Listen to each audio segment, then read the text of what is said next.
Jangan lupa subscribe, like, komen, dan share YouTube TVRI Bengkulu.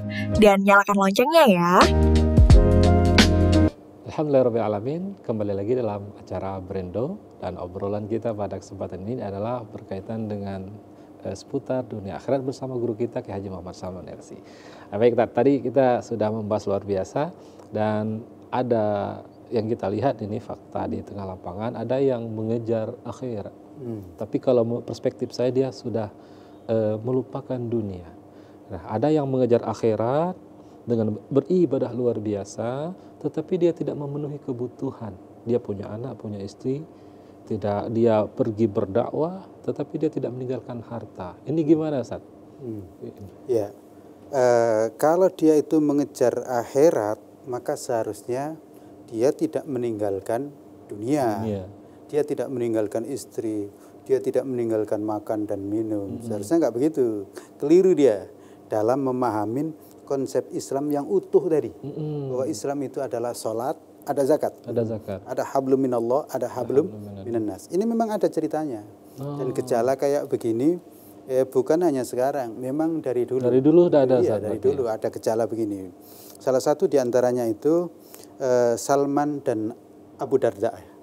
Salman ini muhajir, Salman bukan Abu Darda dan Salman.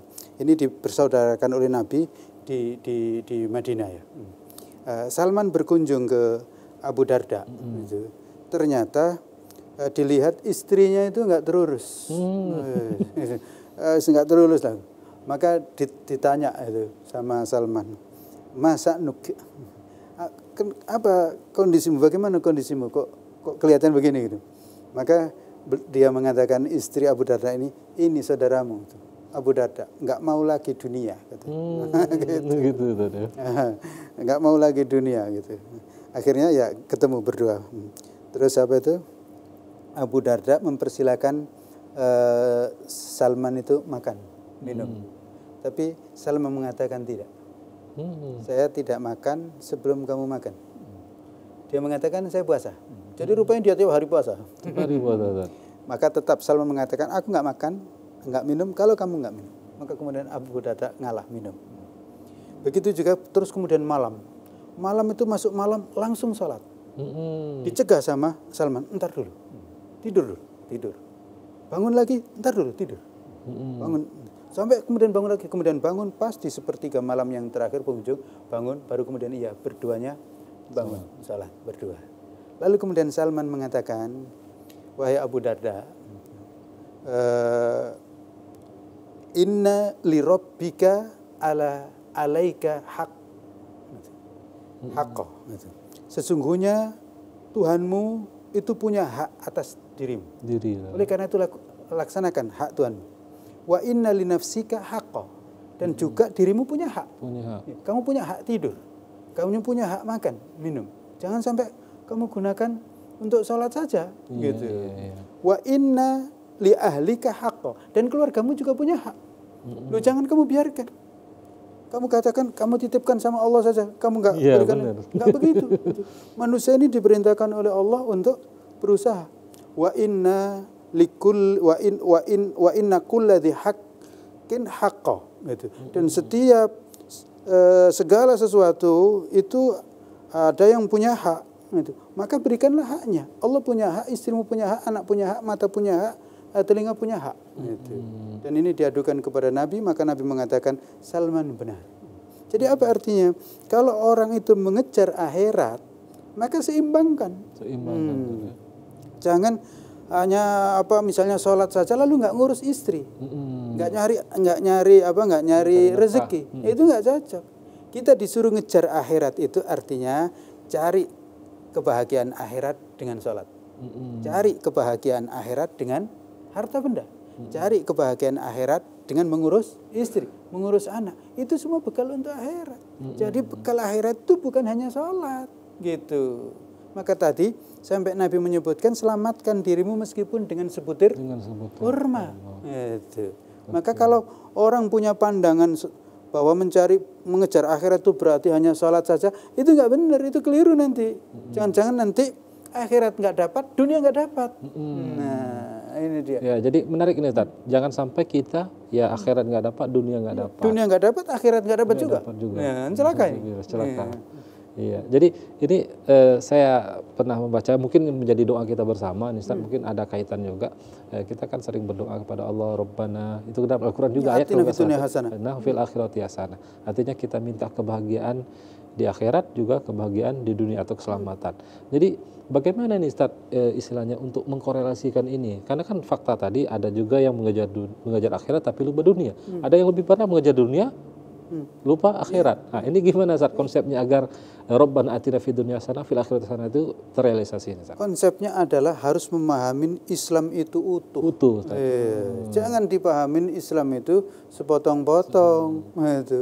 Kita orang Islam ini diperintahkan oleh Allah cari kebahagiaan di dunia, cari kebahagiaan nanti di akhirat. Meskipun puncaknya kebahagiaan di dunia itu nggak ada, adanya itu nanti di akhirat. Jadi ini persoalan salah paham, salah paham terhadap Islam. Inilah yang disebutkan oleh Imam Ghazali, seperti orang itu ditanya tentang gajah. Ini cerita Imam Ghazali nih. Dan ini bukan cerita karena persoalan itu, tapi persoalan karena orang itu salah dalam memahami Islam. Karena itu Imam Ghazali kemudian menulis buku Ihya Ulumuddin yang menerangkan Islam itu secara utuh, lahir batin. Jadi Islam itu batin, lahir, gitu. Bukan hanya batin saja, gitu. Maka orang itu buta. Orang kalau buta memegang gajah, dia pengalaman memegang gajah kaki, maka ketika ditanya apa gajah, bagaimana gajah itu? Dia memegang gajah itu kayak kaki meja.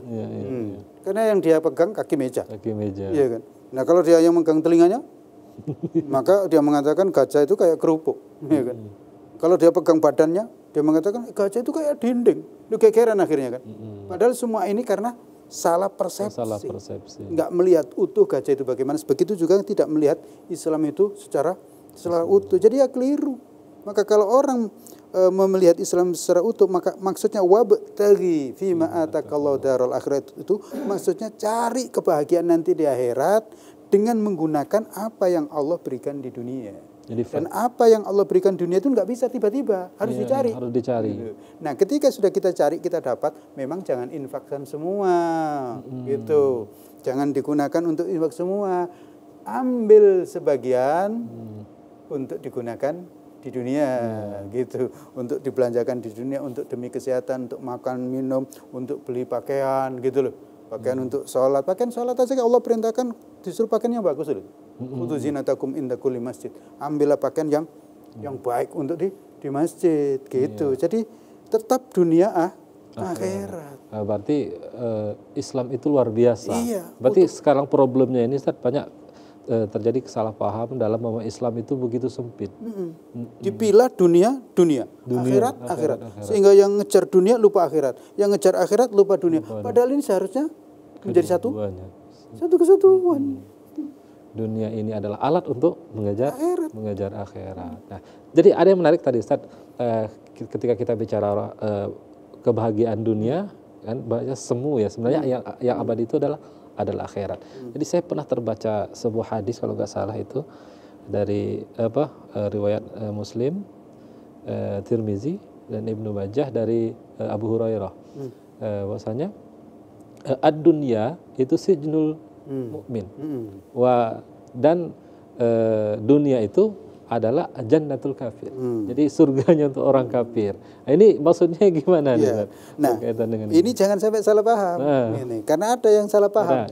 Dikira bahwa dunia itu penjara bagi orang mukmin. Kalau begitu orang mukmin itu biasalah kayak di penjara gitu. Kayak apa jadi apa serba sulit, serba. Nah, itu masalahnya persepsi. Yang dimaksud penjara itu, dunia ini bagi orang yang beriman ada aturan. Jadi dia diatur. Iya, gitu, ada aturan. Cari harta itu ada aturannya. Tidak menghalalkan segala cara, gitu. Kemudian setelah dapat harta, ada aturan lagi. Dibelanjakan kemana, ya kan? Nggak asal-asalan.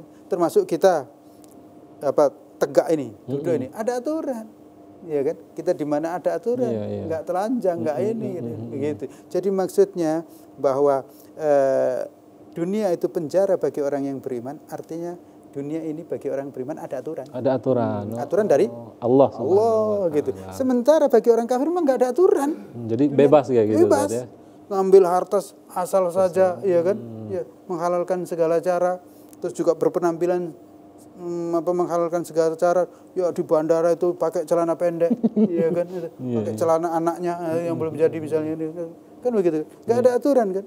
Tapi kalau orang yang beriman ada aturan, itu persoalannya. Jangan sampai keliru. Iya. Gitu. Dan ini memang perlu diluruskan saat tadi. Kadang ada karena memahami secara teks mungkin ya Sayyidul Mukmin. Jadi sampai-sampai bajunya cuma ya itu aja. Padahal tadi Ustadz katakan kalau untuk ibadah itu cari yang bagus. Bahkan sampai mohon maaf saking tadi menganggap penjara tadi, sehingga pecinya pun sampai dari berapa tahun itu aja sampai dari hitam sampai putih. Ya. Nah, jadi ini mungkin kesalahan persepsi tadi. Salah persepsi. Jadi dunia itu silakan digunakan. Digunakan saja, Untuk makan silakan. Fa amma bi ni'mati rabbika fahaddits. Adapun terhadap nikmat Tuhanmu maka gunakan. Digunakan. Yang penting itu bermanfaat itu. Jadi di sini orang Islam itu dikasih batasan bermanfaat, jangan mubadzir. Gitu. Gunakan untuk kebaikan semesta alam ini. Apalagi yang pejabat, ya kan? Yang punya kekayaan gunakan untuk kebaikan. Tebar untuk kebaikan. Gitu. Jangan malah digunakan untuk menyengsarakan banyak orang. Gitu. Jadi orang Islam itu lihat bagaimana Nabi Muhammad, ya kan? Bagaimana Sayyidina Abu Bakar, Sayyidina Umar, Utsman dan seterusnya. Dan bagaimana Islam itu kemudian membawa peradaban kemajuan untuk semesta alam gitu. Jadi jangan sampai dikira di penjara itu berarti kumuh. Itu bukan gitu. Karena ini ada cerita. Kalau tidak salah Imam Abu Hanifah atau Ibnu Hajar Al-Asqalani gitu.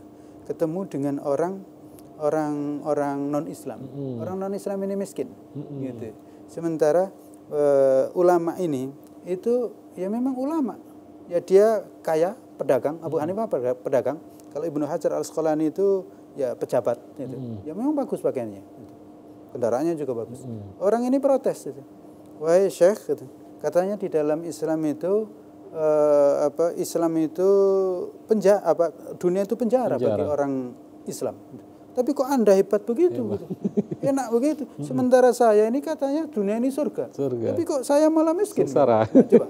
Iya benar. Ini apa artinya? Zaman dulu jangan dikira kayak zaman sekarang gitu. Zaman dulu orang-orang Islam itu luar biasa.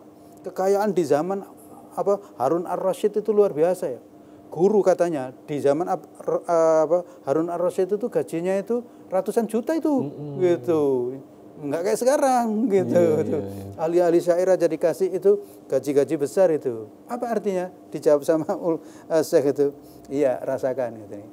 Ya, penjaranya bagi orang Islam di dunia saja kayak begini. Gitu. Penjaranya ini. Apalagi nanti surganya. Gitu. Oke, Ustaz, baik. Dikit lagi. Sementara kamu ini surgamu di dunia kayak gini. Miskin begini kamu. Nanti di akhirat lebih lagi katanya. Masya Allah. Jadi luar biasa, ini kisah luar biasa yang menambah semangat kita untuk beribadah kepada Allah Subhanahu Wa Taala, yang tentunya mengejar akhirat dengan tidak melupakan dunia. Dan akan kita lanjutkan perbincangan kita kepada guru kita pada kesempatan ini setelah jeda. Para berikut ini tetap di Brendo.